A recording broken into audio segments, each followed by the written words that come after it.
We're Yay, live. we're live. Hello, everybody. Welcome. Oh, I'm so excited today, you guys. Those of you who have joined us today are in for a rare treat. I am here with Ana Del Castillo, and she is an empowerment expert and certified coach. And you are just in for a treat. So go ahead and grab your beverage, get settled in, do what you need to do, because you're not going to want to peel yourself away today. I am so looking forward. Welcome, Ana. I'm so glad that you can be here today with us. I'm so happy to be here. Thank you for asking. I'm even the conversation that we were having earlier, right before we jumped on, was this like lovely, meaningful conversation. I'm thrilled to extend it to more people. Yes, I just can't wait. I just feel something is going on, some kind of synergy, something is happening. This has been the culmination of a lot of different things. And I'm just so excited that you could be here today and just share with us your wisdom, especially concerning, us just bringing in and becoming our most authentic selves and manifesting the life of our dreams. Removing those blocks. I'm all about removing blocks. And if you are new to following me or new to my channel, I want to let you know there is information in the description if you want to follow Ana, and Ana will be giving everybody your digits again in this broadcast. So stick around. Put your viewers, put your comments and questions in the chat so that we can get to those. And we'll get to those more toward the end because I want to let Ana talk, and I am so excited about what we're talking about today. So Ana, what is it that you do exactly, and how did you come to this work? I love that question. How did you come to this work? Okay, I'm going to answer the second one first. So how did I come to this work? I, grew up like a lot of us. I didn't necessarily grow up in a surrounding that was fostering of self-expression and being authentically myself.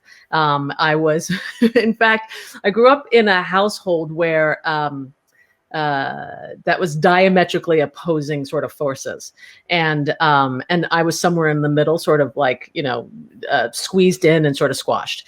And I found, especially for myself, given that I either on a certain level either have to self-express or explode or cause problems, and so I was causing a lot of problems. The thing about creativity and the thing about self-expression is that if it doesn't, it's energy. So if it doesn't move somewhere, it becomes self-destructive or destructive outward. And so I was both of those things. And in order to basically thrive, survive, do well in the world, I actually had to like figure out how to free myself from the stuff that I'd been conditioned to, trained to, forced, and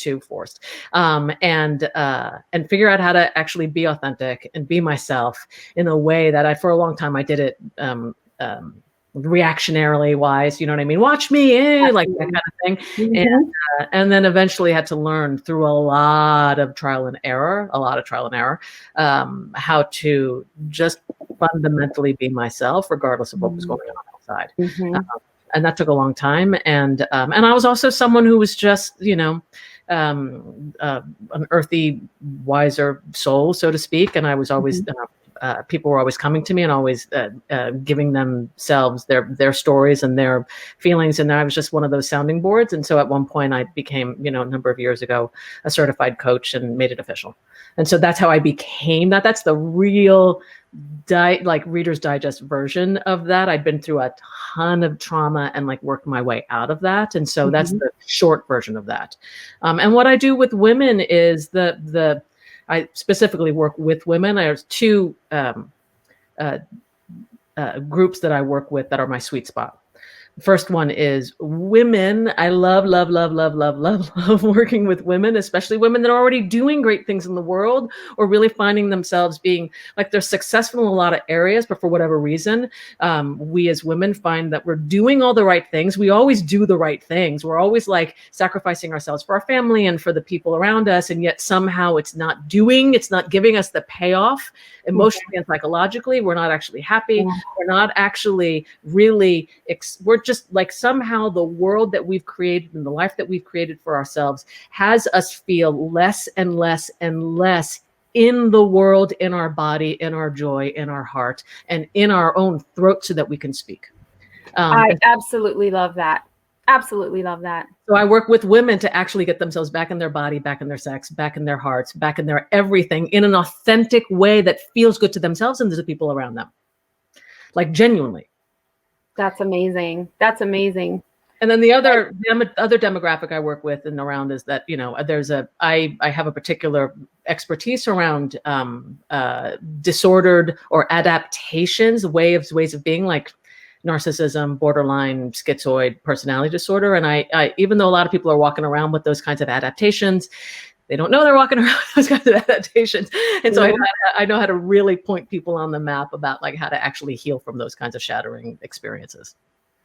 And that's one of the things that drew me to you at first, Anna, is that you're able to locate where someone's at and you kind of really identify with them on a level that I don't think most people do or most coaches do. So that's incredible. What has been the main, like, what has been the thing that has impacted you the most in learning about this area and learning how to help women in this area? That's such a large question. I know. I'm going to see. I can go in a lot of different directions around this. Whatever you feel. I'll answer it this way. So I was the kind of kid that had a lot of moxie. I always had the kind of moxie that was like, you tell me I can't do something, you watch me. Go Fangula you. I would like be that kind of thing. And so I lived life and was very successful at it. I was on Broadway, I toured the country, I was like singing for president, I was doing all that stuff, making a lot of money.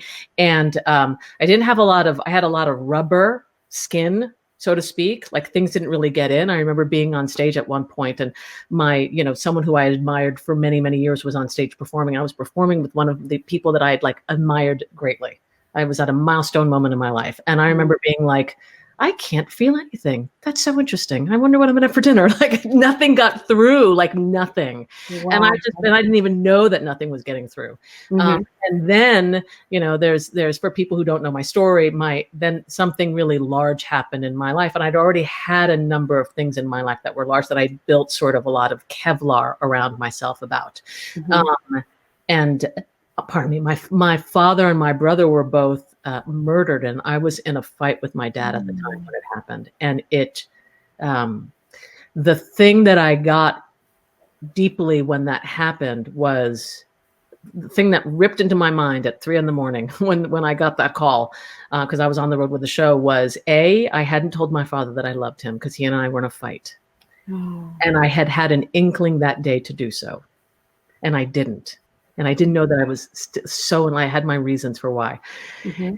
And I couldn't squirrel out of that. I couldn't like Jimmy my way out of that. And so for a lot of years, that reality of like, oh my God, I like withheld love from someone that I like will never be able to give again, ripped apart a lot of the defenses that I had.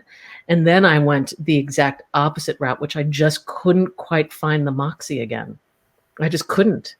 Wow. And I like literally had to because it was built in so much of the defensiveness that I had to rework myself back to authentically, like genuinely authentically figuring out.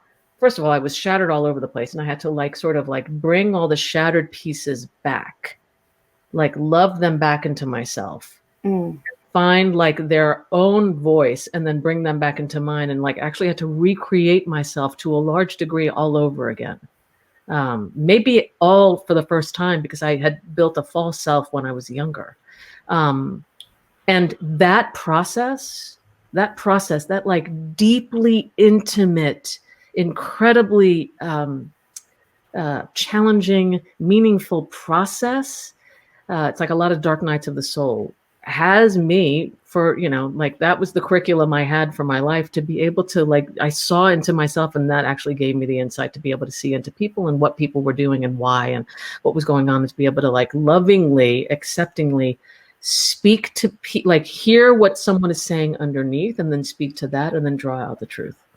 That is so incredible that you're able to just be with them in even see what's under the defense mechanisms that they might have and be able to help them integrate their parts. Because, you know, I'm going through this 30-day radical self-love challenge on my YouTube channel, and you can check it out over on Mindset Mom if you want. But I'm finding that that is the process. That's the journey.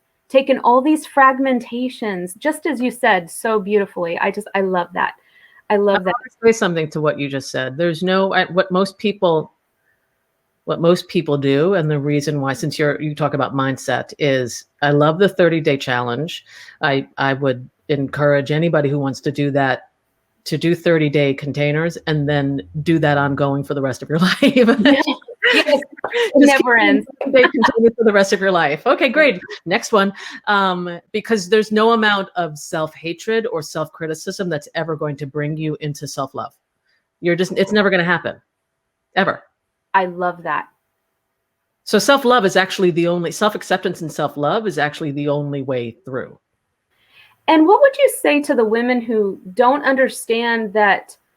Because I'm finding in this journey that the way to heal is through self-love, but getting there, especially those of us who did not have that modeled in our lives, this is how you love yourself. This is how, you know, and then didn't receive it. Maybe, I don't want to say not receiving love from parents, because it's not so much of a blame thing, but it really wasn't modeled for us. The opposite was modeled. And so when we start this journey of self-love and self-acceptance, it can feel really foreign. Do you have, would you like to speak to how we can stop making that process feel like other or feel foreign? Because, you know, we tend to bump up against things that are unfamiliar, right? We don't want to accept it even to start. Yeah, it's super uncomfortable too. And it's like, how the hell it's like, we talk about like self-love and we're like, la, la, la, I love myself. I love myself. I love myself. And that doesn't actually mean anything. Absolutely. And we think that if we just like, I don't know, I get manicures all the time. So this isn't about that. If we get like more manicures or more, you know, like, you know, massages or haircuts or like do, you know, or it's like you do whatever you want to do, baths. You know, baths, which is all great in the right, like the content is driven by the context. And so contextually is what I want to talk to, you know? So all of that content is great, but like given the right context, so is screaming. So is saying no. That's actually an act of self-love in the right context. So I don't want to talk about content as much. I mean, I will probably, but like I really want to focus more on the context of what self-love actually is. And like, so first and foremost, especially since we were talking about shame and how do we actually break through the things and how do we actually like figure out how to like do self-love in real time. Oh my gosh. So confidence and shame. People think that I'm confident. And the reason why people think that I'm confident isn't about bravado. Confidence isn't about like I know how to speak up. I do. But the only reason why I know how to speak up and the only reason why I look like I have confidence is because I've spent a lot of time like accepting the parts of myself that I felt fundamentally I couldn't accept. The parts that I hated about myself, the parts that thought I needed to change and fix, and there was something wrong with that, all the parts that I thought that were like radically wrong about myself. There was some decision I made a lot of years ago where I was like, I'm no longer going to let any part of myself be lost in the wilderness the way it has been. Like I was raised in an atmosphere where everything I did and who I was wrong. Oh. And I was like, the antidote to that is figuring out how to make everything about me right. Even if I want to shift it. So I'm in a deep commitment to making everything inside of me, accepting the parts of myself I can't accept. And so how shame is multiplies, how shame gets stronger, how shame becomes like a foundation point is in hiding. So first and foremost, if you're someone out there who's like got a lot of shame and it's like you're sort of, and I've been there, like you're literally like the voices in the head, just like you can't do anything right and you're ashamed about every single thing and you can't imagine being in all that stuff. Shame hides. Yes. So I don't care who it is for you, whether it's a coach, a therapist, a friend, someone on the street, who, as long as that person has a good and compassionate and wise heart and can hear you and listen to your humanity in a way where they can make it acceptable for you to bring out the unacceptable in yourself and just get a little bit more breath, just a little bit more breath where you could be like, okay, I just said the worst thing about myself and now I have some breathing space. Oh, wow. So the first and foremost thing is to break the cycle of shame that has us, especially as women, we are told constantly in every conceivable way what shape we're allowed to be in and what shape we're not allowed to be in, what color hair, what age, what we're allowed to eat, what we're not allowed to eat, what kind of sex we're allowed to have. Are we supposed to even have sex, desire sex? Like, we're so in a small little box that little by little by little by little, we need to start unraveling that. And the first way is in breaking up the way that shame has us like handcuffed and tied behind our back. Start telling the truth. Start telling the truth to yourself first, and then to another human being. Like that's like a tangible thing to do first and foremost. Telling someone your truth or telling someone your shame is not just the only thing. I personally, for me, I was so at a certain point, especially after my father and my brother died, could barely even let people in. I like had the 100-yard stare, you know? And so there was literally like, I would journal, I would write letters, I would do something called like, just to get into my body a little bit, just to let myself be a little free. I would do a shaking meditation, which is just for like 5 minutes. I would let my body do whatever it felt like. And so if I wanted to shake and scream and cry and hit the pillow, I would let myself just be for 5 minutes. And then I would meditate, like I just put a little bit of breath inside of that. And then I would just start surrounding my life with people who actually could hear me. I think having a village around you that actually like supports the you that you're becoming and not the you that you need to be for others is really, really important as well. I can't speak enough to like actually having people around you that support the you that you want to become. Shame is like, I don't know if this is like technically true or not, but shame is like, love is, I think, the antidote to that shame. And what you're describing to me is a process of like confronting each and every little element of shame in our lives. Would you say that it takes the full concentration to take one thing at a time and just like hammer it away with the self-love and the acceptance? Like, what does that process look like for a lot of the women that you've worked with? What are your thoughts? Yeah. So I love that you're alluding to something that I talk about all the time. What ends up happening also is that we, as people generally speaking, but especially women, is that we speed ourselves up. You know, it's like we start to get anxious, we'll start to feel shameful, and then we'll go into the thing to fix us, and then we'll go into like the thing. We start to actually like go, okay, so then I'll do this and I'll do that program and I'll do that. Like we start to speed ourselves up, and we're like floating on top of the very thing. And so what you're alluding to is like slowing. So what I do with women is that I like just like slow us. We did it right before we got onto the call, you know. I love we're that. gonna go into like the doing of it, right? Let's figure out what we're gonna do. And I was like that always, I know in my own system, produces anxiety.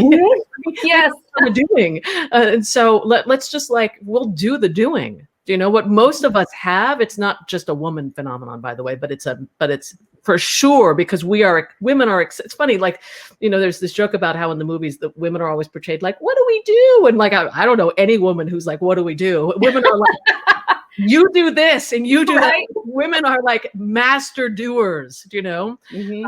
Like we get stuff done. And so we're really, really effective at getting stuff done.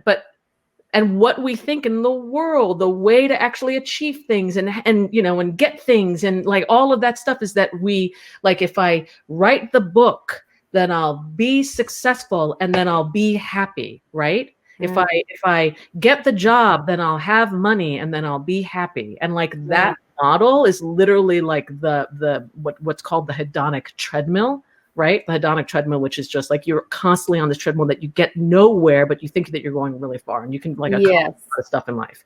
But really it's like, so what we did, like, and you all weren't on the call with Vesteen and I, but Vesteen and I, I was like, let's just check in and be with each other. Like, who are you this moment? Like, what's your temperature? What's your emotional weather? Like, let's just like check in as a being here.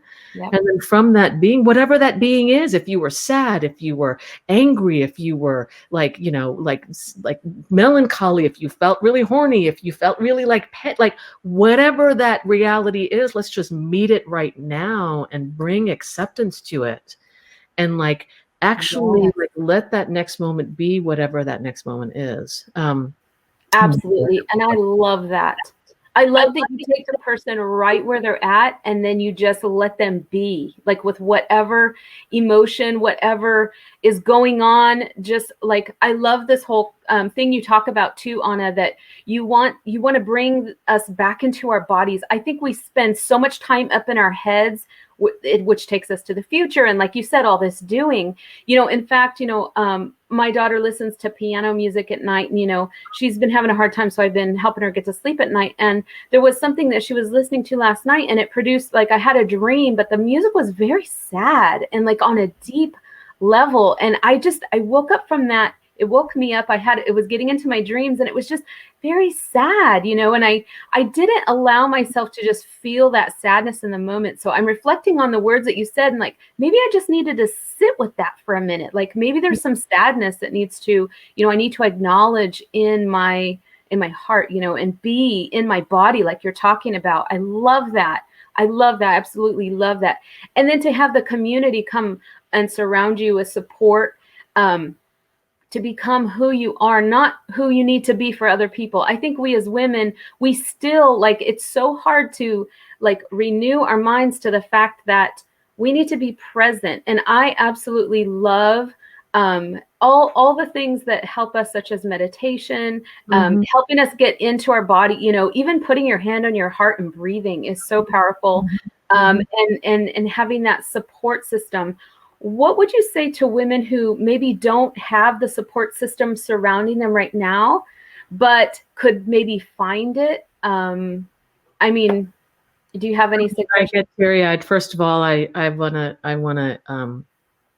if you're someone and you're a woman who's listening to this and you feel a little bit alone, and that's who you're speaking to, it's like you want someone, you want to make changes, you're not 100% certain how, but you have a desire inside of you that either life has been squashing you a little bit or you yourself have been squashed a little bit inside of that, and you're not 100% certain how or what to do. First, I just want to say that I want to speak to the desire inside of you, and that desire, the fact that it's even showing up and that you're listening, I just want to commend you for the courage that it even took for that little bit of desire, because desire is challenging to have in this world, especially as women.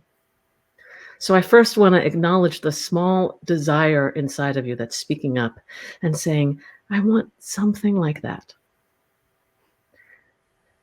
I want to say that I hear it, I listen to it, there's a part of me that gets really moved, and I want to somehow encourage it. If you can't do the big things of like what I'm talking about, start small. Like the path of a what is it, 100 miles starts with the first step. You start with the first step. So let's throw out the large scale, big dreams right now. And let's just go to, if you're on a constant diet, or if you hate yourself because of how you eat, just for the next hour, for the next 5 minutes, if it's an hour is too much, for the next 5 minutes, just give yourself a small little container where you go, for the next 5 minutes, I'm just going to let myself eat whatever I want. If I want to have a cookie, I'm going to have a cookie without any self-flagellation or punishment. I'm just going to celebrate the love I have for a cookie. Oh, I love it. That in and of itself is a radical revolutionary act. You don't have to actually, like, I don't know, become Mother Teresa. You can just right now, if you want to, take a walk. Do the thing that you tell yourself you're not allowed to do. Just like give yourself small little wins every day. I don't care if it's a 5-minute window, a 10-minute window, a 20-minute, whatever it is that your heart can stand. Because having joy actually is a very risky, scary thing in the world, especially when we've been unhappy for a long time. When Oh, we've been denied for a long time. oh, yes. So I want to speak to that. You know, if you're like literally your life has been like for others for so long, give yourself small little wins. For the ones who are actually doing big things and are actually like, there's something that's missing. I'm not really 100% certain. I don't really know. My thought around that and my coaching around that would be a little different. It would be for an hour or for a day. I want you to forget, especially for the ones who are like really, really successful in doing their thing. Sometimes the train has so left the station and you are running next to this locomotive that's like, and you're not even sure you want to be on the train anymore, that for an hour or a day or a week, I would schedule a life where you are not the person you've created yourself to be. And I would give yourself a week to do your fantasy life. You've always wanted to be an ice skater, be an ice skater. You've always wanted to be a sculptor, sculpt. You've always wanted to lay about and do nothing, lay about and do nothing. Give yourself small containers where you could actually just explore who you are without even the ones that we ourselves have created for ourselves. Throw that out the window every once in a while and just start over, even if it means in small little bits.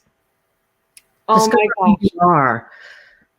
I absolutely love that, Anna. I just love how you put such language and a visual with that. We do not give ourselves permission to do that. We just, like you said, we're keeping up with even the person we've created in ourselves to be, or, you know, fill in the blank, society, our husbands, our kids. And there's something very powerful, I believe, as I'm studying about being present in our feminine energy and just allowing and trusting and being in the moment is such a powerful thing. I mean, women have been attacked all down through the centuries because of this feminine quality that we contain in ourselves. And how many of us are not walking in it? How many of us are not really fully embracing and living in this? And I wonder, do you encounter it? What are your thoughts on that? Yeah, I have some thoughts. So first I want to ground and distinguish when I hear that, what it means for me, because we say that, especially nowadays, we have masculinity and femininity, and like a lot of times I'm just like, we all assume, like we're walking around and talking as though we all know what the hell we're talking about, but we don't. I don't know what the hell that means. So for me, let me first delineate what that means for me when I hear it. Femininity, or the feminine, for me, in the context of the world that we live in right now, and you can even say the context of like hundreds and hundreds of years ago, is our intuition, our emotion, our knowing, our sixth sense, our nurturing qualities. Now, mind you, men have this as well. So I don't want to make it so that men don't have this, but like for this conversation, women are sort of the holders of that.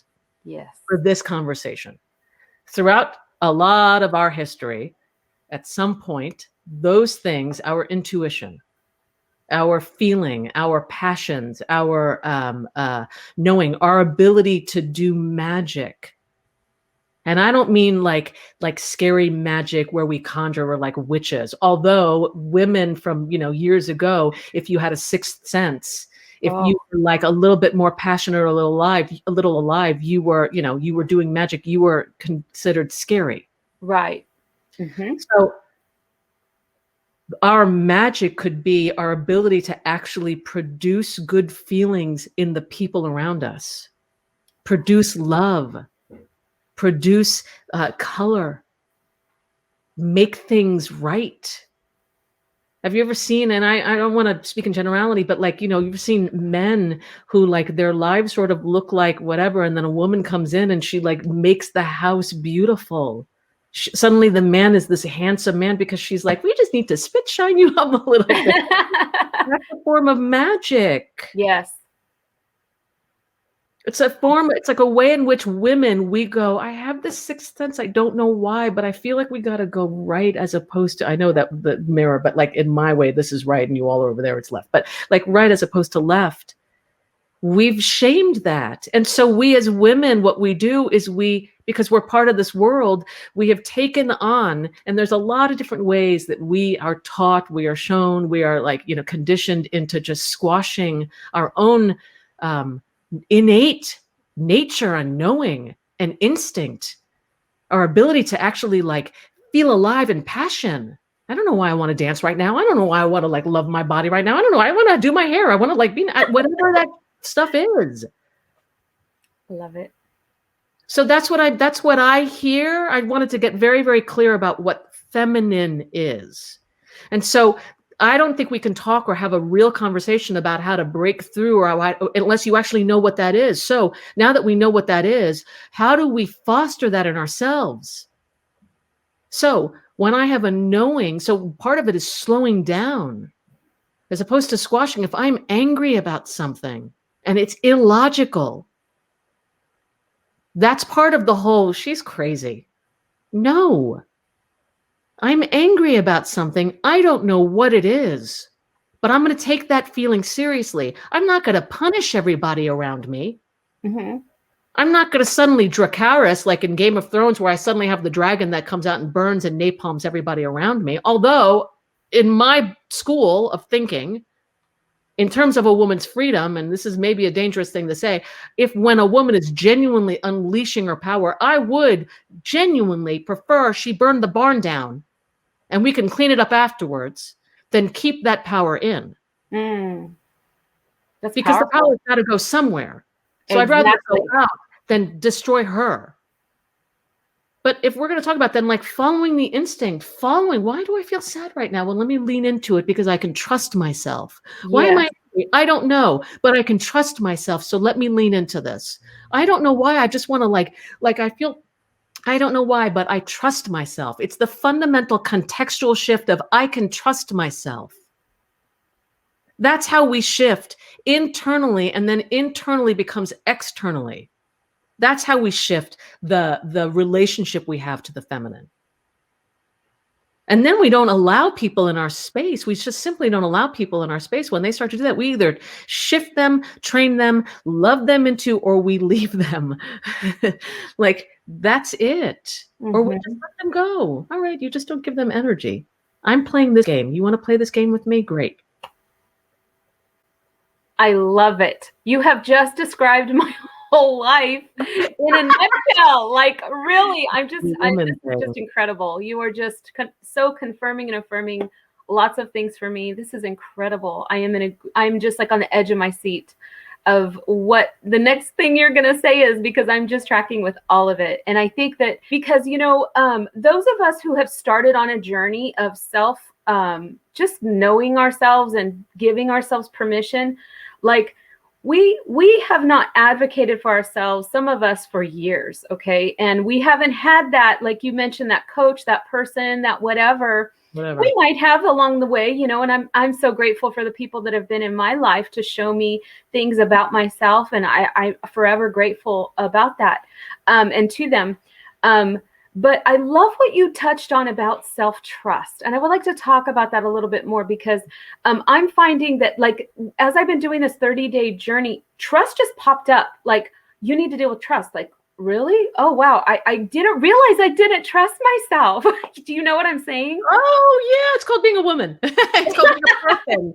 But it's really about, like, it's like down the totem pole, where it's like you've got people, like, we're built in a society where we are not supposed to trust yourself. You're supposed to trust the media, and you're supposed to trust not the media like the news. I'm talking about like the advertisements and what they say that we're supposed to be. But women are like so down, and then like whatever. So yeah, absolutely, trust is an issue for sure. Self-trust for sure.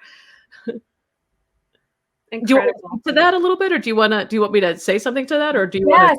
Could you just from your experience, because I know you've worked with over like 20 years, right, with people, and I know you have so much wisdom to offer. So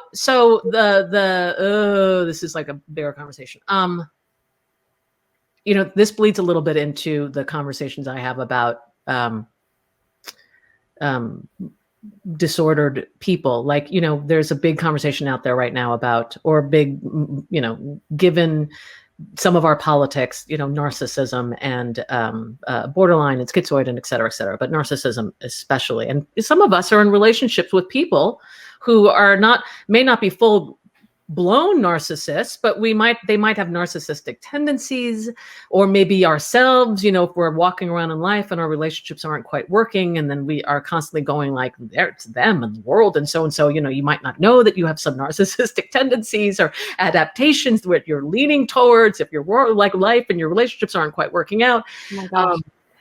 Part of the breaking through those particular gaslighting, crazy making and the crazy making, I say crazy making specifically because the crazy making thing is that our system, our some integrity knows the truth of something.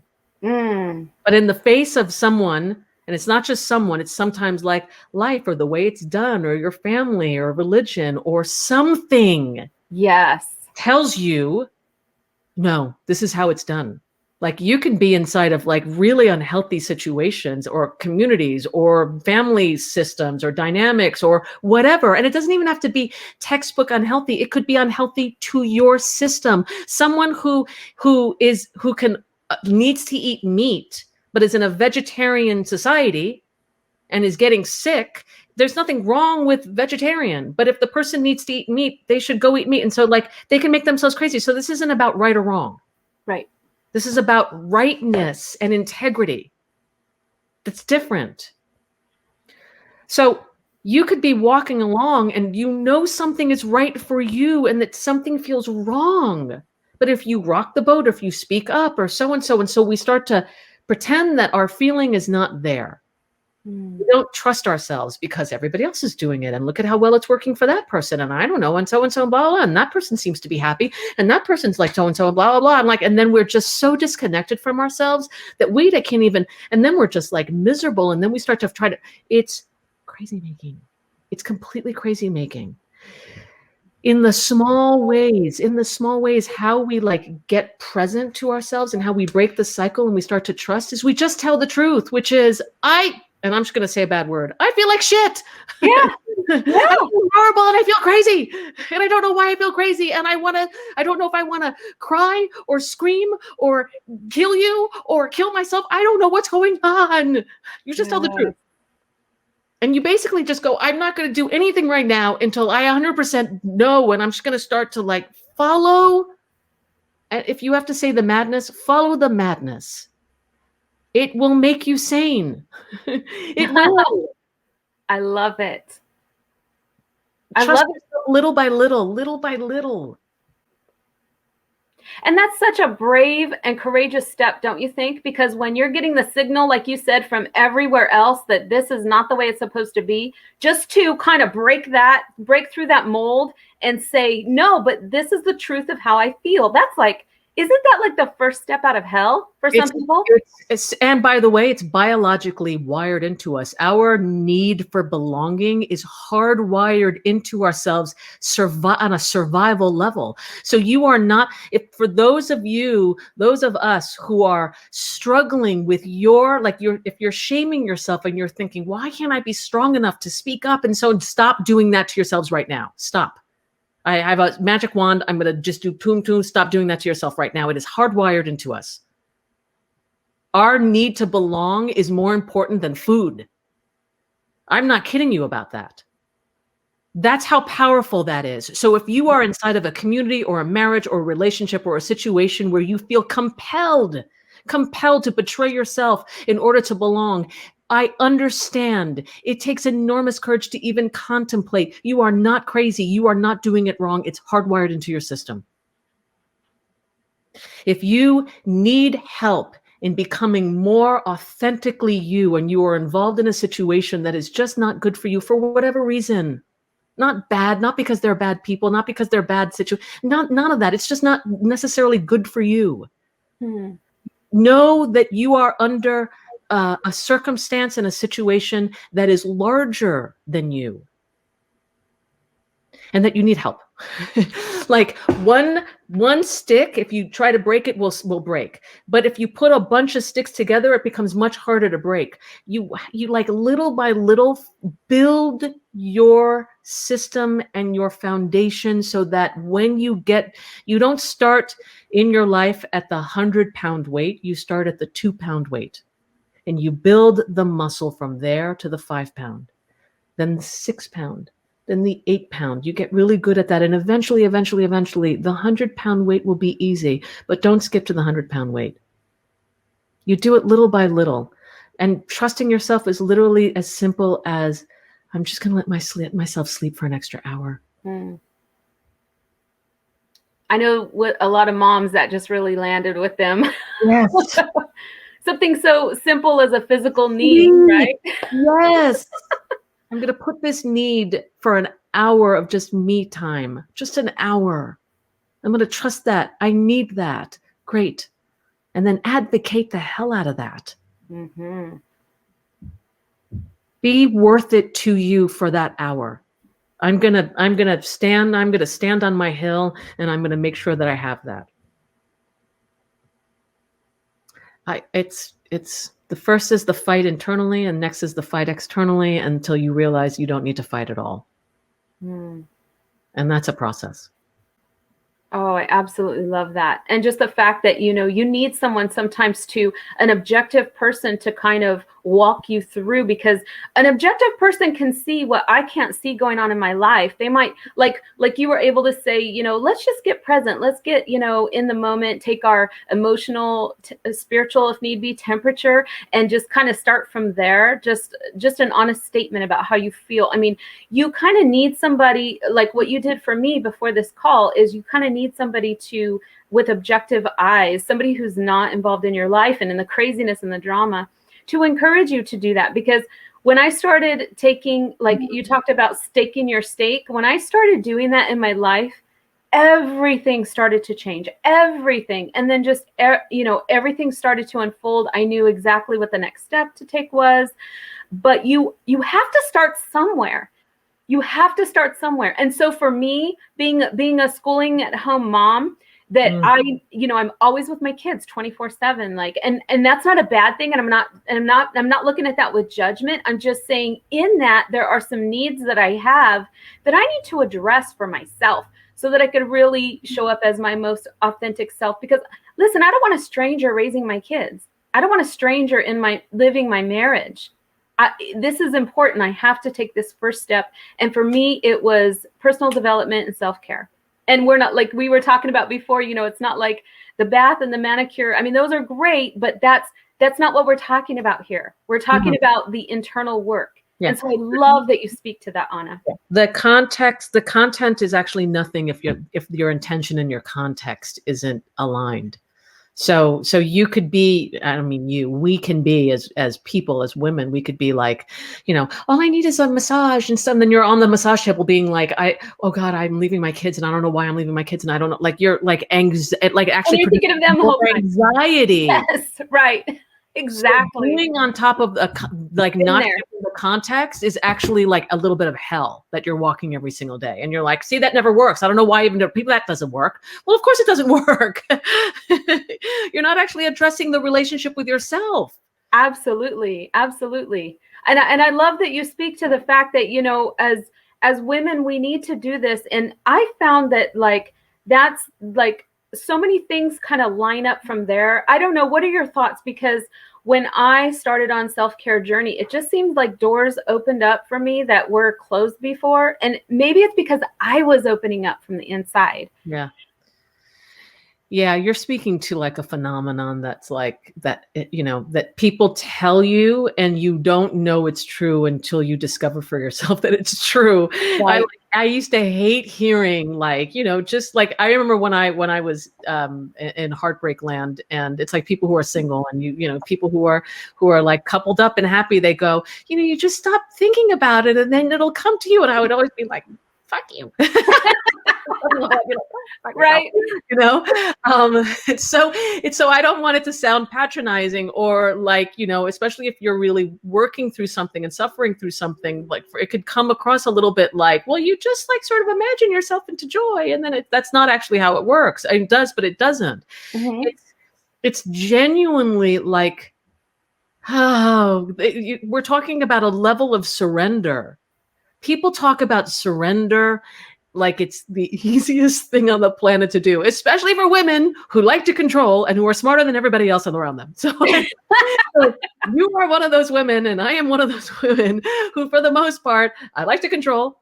And I'm usually smarter than most of the people in the room around me. Yeah, like, and in fact, a lot of people listening can probably raise their hand around that. If you're a woman, that's who you are, and you're like the CEO of your world, you know, and you're running the heck out of things, you know, well.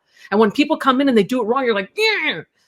So your control is actually like for a reason. So when someone talks about like surrender, it's like, yeah, like punch you in the eye. Right. I'm sorry to say, what Vesteen is referring to and alluding to is there is a level of which, yes, there's like this interdependent things I can control and things I can't control. And finding the balance between both of those things is the life's work. And what Vesteen is talking about is when she has finally given up control over the things she actually can't control. She actually can't control other people. She actually can't control like who's going to call, who's not, how much, but like whatever, the madness that we do to ourselves. When we actually go, okay, I'm going to do the things I can do, make the calls, go to the gym, like put my resume in, I don't know, whatever it is, do the scheduling, you know, like balance my check. I don't care what it is. Do the things that you actually can do. And give up, surrender to a higher power, to God. I don't care what your God is. But if it's a God of your understanding that is actually has your back, that you feel fundamentally has your back, that you can have faith in. I don't mean some idea of like, well, I tried God and it didn't work, so now I'm on my own. No, I don't care what your God is. God by any other name will still smell sweet. If you can surrender those things to some higher power and know beyond a shadow of a doubt that it will be handled, even if it doesn't look exactly the way you thought, it actually will turn out better in the long run. And so what Vesteen is talking about deeply is surrender. And that is very challenging for complicated minds. It's easy, but it's very challenging sometimes for complicated minds. So Indeed. And I love that you speak to, you know, you need to have a faith. It's coming down to a trust, a faith really in, like you're saying, a higher power.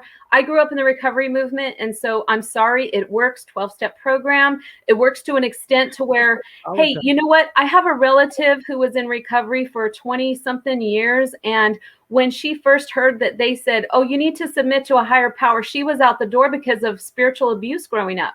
So, but going from that to, yes, you know, just having faith, like you're talking about, in a deity and something higher than yourself, that is really so key and so very important, because, you know, the details can always be filled in later. We have to start somewhere, and we have to start with trust. And that's part of the surrender process, wouldn't you say, Anna?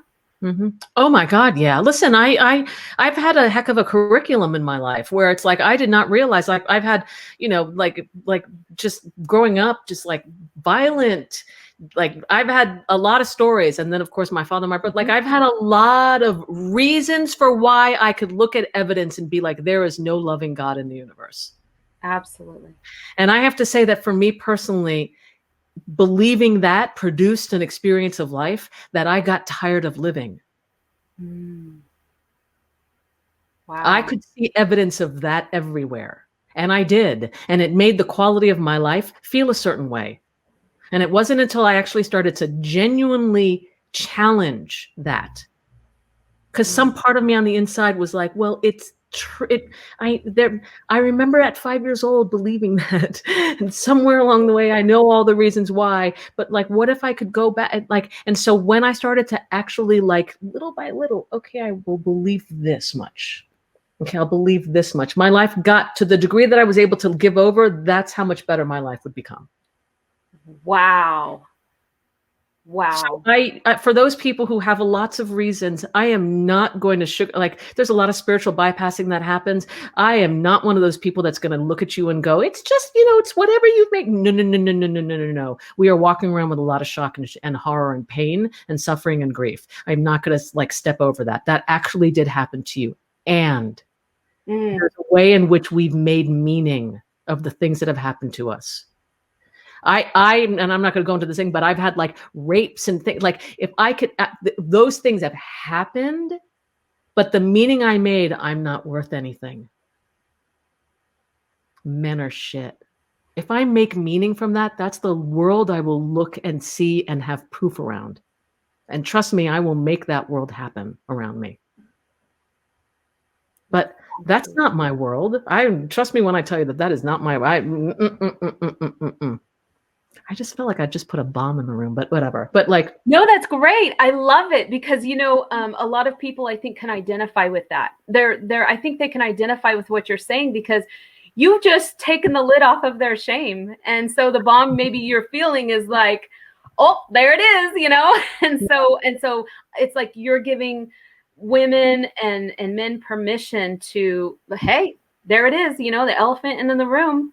And I think that you can only start coming out from that point. Listen, some of us have had horrible things happen in our lives, like you're saying, Anna.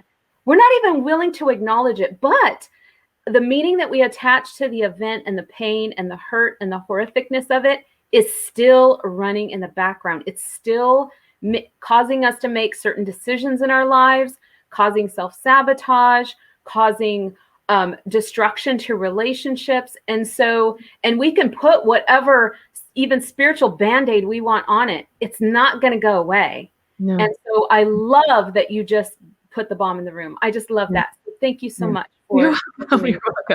We have a couple of minutes left, and I wanted to know if there was something that we wanted to leave people with, or if there was a question. Yes. Let me check. I'm seeing the comments. If you have a question, go ahead and drop it in the comments. If you have a question for Anna, or you have something you want to say, maybe a takeaway from this discussion.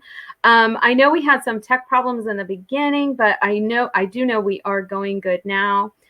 People are responding. Oops. People are responding. Sorry about that.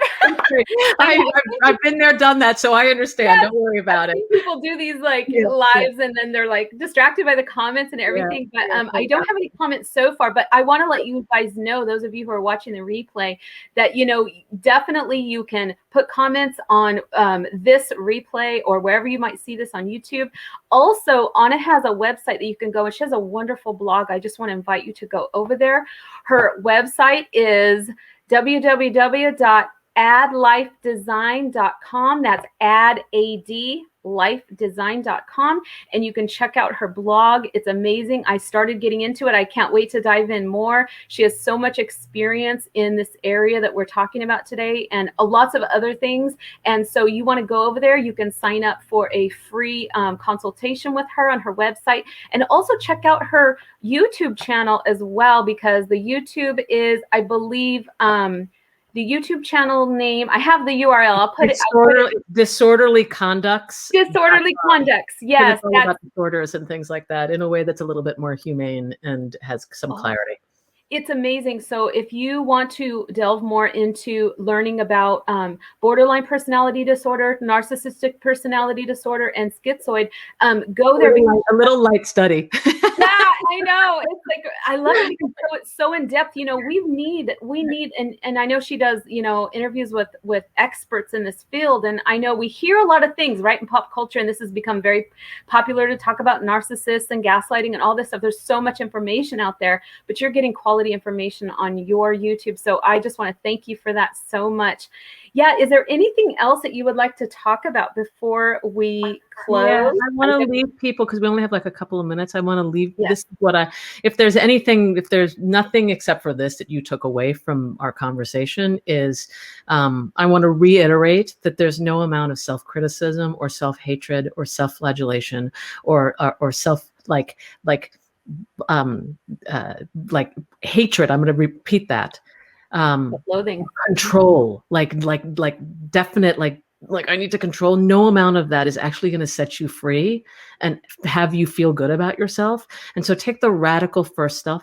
I don't care what it is, the radical first step into figuring out moment by moment how to love yourself. And that requires a new relationship to yourself, real listening, real attention, real care. A conversation, you might suddenly start talking to yourself or trying to care about yourself, and you'll find that you get really pissed because there's a part of you that's just like, now where have you been all this time? That's not right. And a real relationship requires patience and listening.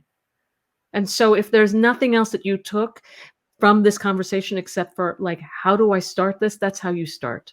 You just turn towards yourself and go, I'm here. I haven't been here all this time, but I'm here now. And no matter what comes up, I'm here. Just marry yourself somehow. Commit to yourself, even if it's for an hour, even if it's for 30 days, the way Vesteen is doing. Just figure out how to do that. And if you need help, go to someone who knows how to do it. It doesn't have to be me. It could be anybody. I don't care. I'm only invested in people loving. I have one of those like silly beliefs that if there's a lot of people walking around who are genuinely caring and loving and patient and compassionate towards themselves, we actually produce a world that mirrors that as well. So I'm playing that game. That's my heart. Yeah. That's my whole heart and vision. I absolutely love it. Yes, taking it big. This is the implication of this. We can't even fathom it yet. I love what you just said about just start loving yourself. Take like you were talking about 5 minutes, an hour, just start. I love it. Thank you so much, Anna, for being with us today. You brought such clarity to me personally, and I know enlightenment to our viewers, and I hope everyone enjoys. And go over to Anna's website, check it out, check out her YouTube channel, and I hope you will be coming on with us again in the future. I just love talking to you all the time. And so thank you so much, guys, for joining us. Thank you, Anna, for taking time out of your busy schedule, and I hope to see you guys again soon. Thank you, Anna. Bye.